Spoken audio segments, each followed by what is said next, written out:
कहानी, माँ तुम ऐसी होती हो। रवि बहुत परेशान था। उसे समझ में नहीं आ रहा था कि वो इस परिस्थिति से कैसे निपटे। वो अपनी माँ को बहुत चाहता था, किंतु उसकी पत्नी और बच्चे उसकी माँ से बहुत दूर भागते थे, क्योंकि उसकी माँ की एक आंख नहीं थी, साथ ही उसकी कमर भी बहुत झुकी थी। वैसे वह अपना काम सब खुद कर लेती है, किंतु फिर भी वो उसकी पत्नी और बच्चों के लिए हमेशा खटकती है। दादी, आप ऊपर के कमरे में जाओ, मेरे दोस्त आ रहे हैं, रवि के बेटे पंकज ने बड़े बेरुखी से कहा। पर बेटा, मैं तो यहाँ बहुत दूर बैठी हूँ। रवि की माँ ने बहुत प्यार से कहा, नहीं, आप उनके सामने मत रहो, वो मुझे चिढ़ाते हैं। पंकज ने जोर से डांटते हुए कहा। क्या हुआ पंकज, क्यों चिल्ला रहे हो? रवि की पत्नी कामनी ने किचन से ही आवाज लगाई। देखो ना माँ, ये दादी यही ड्राइंग रूम में बैठी हैं और मेरे दोस्त आ रहे हैं। पंकज ने शिकायत भरे लहजे में कहा। माँ जी, आप ऊपर चली जाओ, क्यों हम लोगों को लजवाती हो? कामनी ने बेटे का पक्ष लेते हुए कहा। बेचारी विमला चुपचाप उठकर लाठी के सहारे ऊपर जाने लगी।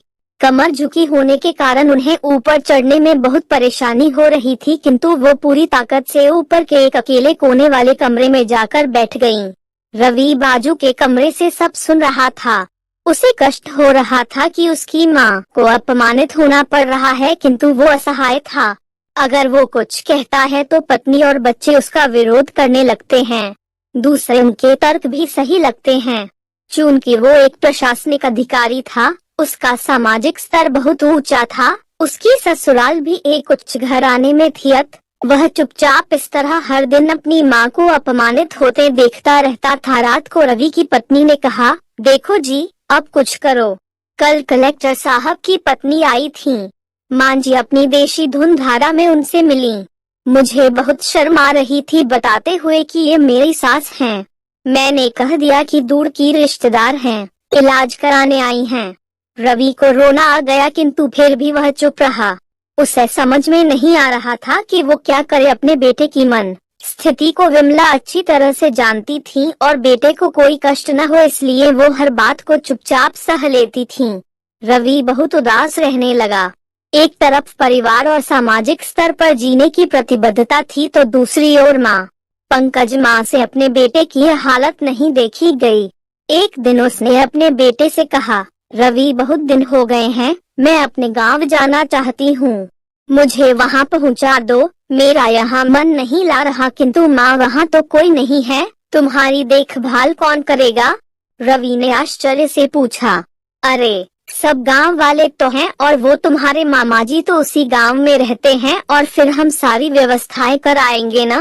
कामनी को तो जैसे मन की मुराद मिल गई हो। हाँ बेटा, बहू सही कह रही है, विमला ने लंबी सांस लेते हुए कहा।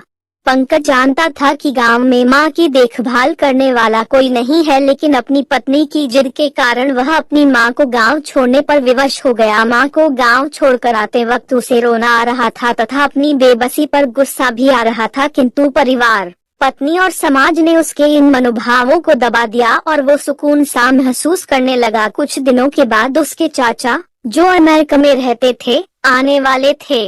जब रवि बहुत छोटा था, उसके पिता जीवित थे तब वो भारत आए थे, और उसके बाद वो अब भारत आने वाले थे। पूरा परिवार और आस पड़ोस बहुत उत्साहित था। अमेरिका से रवि के डॉक्टर चाचा आ रहे थे। डॉक्टर विकास ने जैसे ही घर में कदम रखा, सबने मिलकर बहुत उत्साह से उनका स्वागत किया। क्यों रवि, भाभी नहीं दिख रही, कहाँ हैं? डॉक्टर विकास ने उत्सुकता पूर्वक पूछा। जी, वो गांव में रहती हैं, यहाँ उनका मन नहीं लगा, कामनी ने सपाट लहजे में उत्तर दिया। डॉक्टर विकास ने रवि की ओर देखा तो रवि ने अपनी आंखें झुका ली। डॉक्टर विकास सब समझ गए। बोले, कल हम भाभी से मिलने गांव चलेंगे सब लोग। दूसरे दिन सभी लोग गांव के घर में पहुँचे। देखा कि विमला को बहुत तेज बुखार है और वो पलंग पर असहाय पड़ी है। डॉक्टर विकास दौड़कर विमला के पास गए, उनके पैर छूकर रोने लगे। विमला की ये हालत उनकी कल्पना से परे थी। वाह बेटा रवि, तूने तो नाम उजागर कर दिया।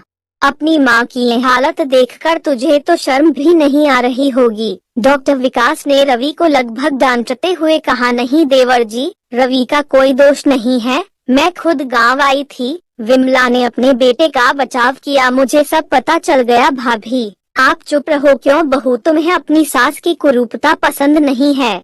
समाज में तुम्हें नीचा देखना पड़ता है ना?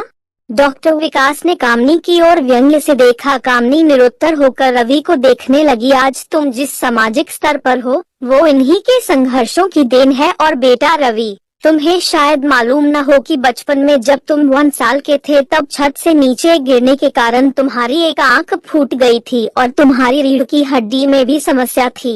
तब तुम्हारी इस कुरूप माँ ने अपनी एक आंख और अपना बोन मेरो तुम्हें देकर इतना सुंदर स्वरूप दिया था। कामनी बेटा, इतने सालों तक संघर्ष करके बेटे को प्रशासनिक अधिकारी बनाने वाली इस संघर्षशील औरत की तुम लोगों ने यह दशा कर दी।